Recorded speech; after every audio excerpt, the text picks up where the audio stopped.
Baik memasuki hari keempat, fenomena air pasang besar di Sandakan setakat ini telah memusnahkan 108 buah rumah.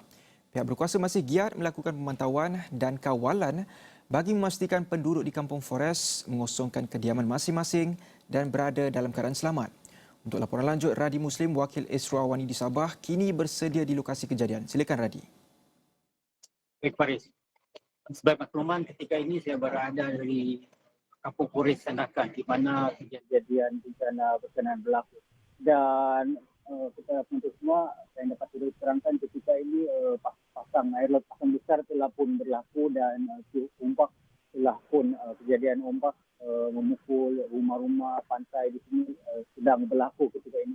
Namun hujan apa yang baik berbanding hari-hari sebelum ini, hujan tidak berlaku, namun masih terdapat titisan hujan renyai-renyai ketika ini. Dan seperti kita ketahui, ini merupakan hari keempat dan pasukan keselamatan meneruskan kawalan di kawasan ini. Jika kita lihat visual berkenaan yang dipaparkan ketika ini merupakan pemeriksaan untuk masuk ke kawasan Kampung Puris ini.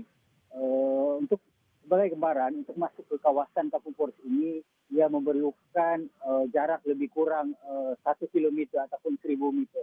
Jadi untuk di bahagian pertengahan 500 meter begitu, pasukan keselamatan sudah mengadakan kawalan dan tidak membenarkan kenderaan-kenderaan masuk untuk parkir di dalam. Dan begitu juga dengan orang-orang kampung, mereka sudah diminta untuk keluar dan berada di tempat yang selamat ketika ini. Dan kemudiannya apabila kita masuk lagi ke dalam pusat kawalan tempat kejadian itu, terdapat juga anggota polis yang bertugas dan secara keseluruhannya di sini diarahkan lebih kurang berdasarkan apa yang dikatakan oleh Ketua Polis Daerah Sandakan, Assistant Commissioner Rizwan Abdul Malik. Dalam satu masa kampung ini ditugaskan lebih kurang 100 anggota polis dan mereka dibahagikan di kawasan-kawasan tertentu untuk berkawal dan termasuklah memberi amaran kepada penduduk-penduduk di kawasan ini. Dan ketika ini sebenarnya terdapat ada penduduk sebenarnya tadi. Untuk saya gambarkan, ketika ini sebenarnya ada masih penduduk yang enggan mengambil nasihat daripada pasukan keselamatan, dan baru sebentar tadi ada yang baru saja hendak keluar ke tempat yang lebih selamat. Sedangkan kalau kita lihat ombak sedang memukul dengan ganas ketika ini. Dan namun setakat ini walaupun kejadian air pasang besar yang dijangka dengan ketinggian 2,7 meter, namun setakat ini belum ada kejadian rumah roboh seperti yang berlaku pada malam-malam sebelum ini, Faris.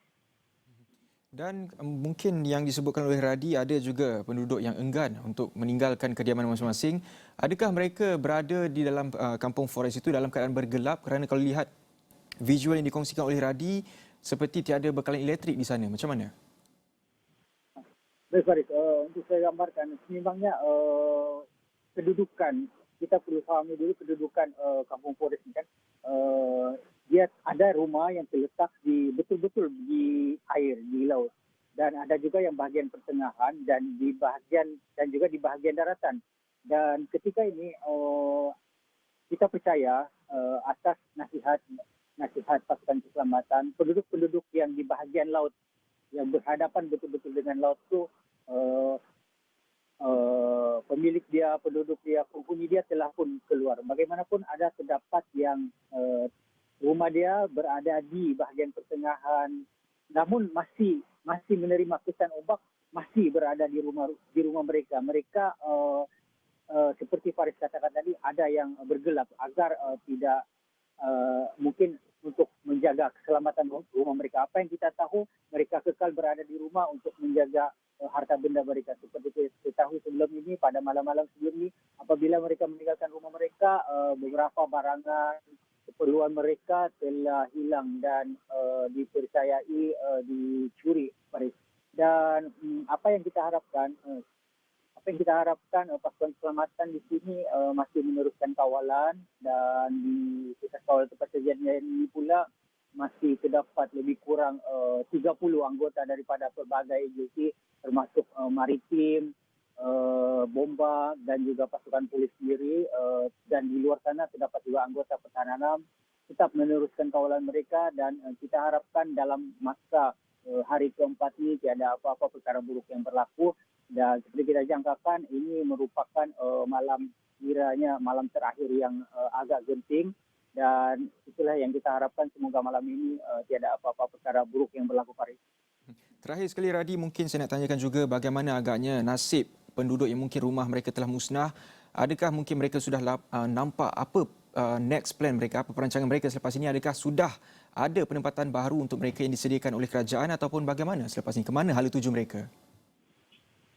Baik Faris, sebagai maklumat juga terdapat berdasarkan kepada maklumat yang diberikan pada jam 10 malam tadi. Data terkini yang kami perolehi adalah mangsa adalah seramai 686 orang ketika ini. Dia meningkat sedikit berbanding pada data pagi tadi, iaitu lebih kurang 684. Meningkat 2 orang lah, maksudnya 600, daripada 684 kepada 686. Bagaimanapun berkaitan dengan persoalan Faris tadi, setakat ini kita belum nampak apa perancangan pihak berkaitan untuk mangsa-mangsa ini. Bagaimanapun pada esok dijadualkan Menteri di Jabatan Perdana Menteri akan mengadakan lawatan ke kawasan ini, dan kita tunggu esok apa makluman daripada beliau berkaitan penempatan ataupun apa bantuan yang akan diberikan seterusnya kepada mangsa-mangsa ini, Faris. Baik, terima kasih Radi Muslim, Wakil Astro Auni di Sabah yang membawakan perkembangan situasi hari keempat fenomena air pasang di Sandakan.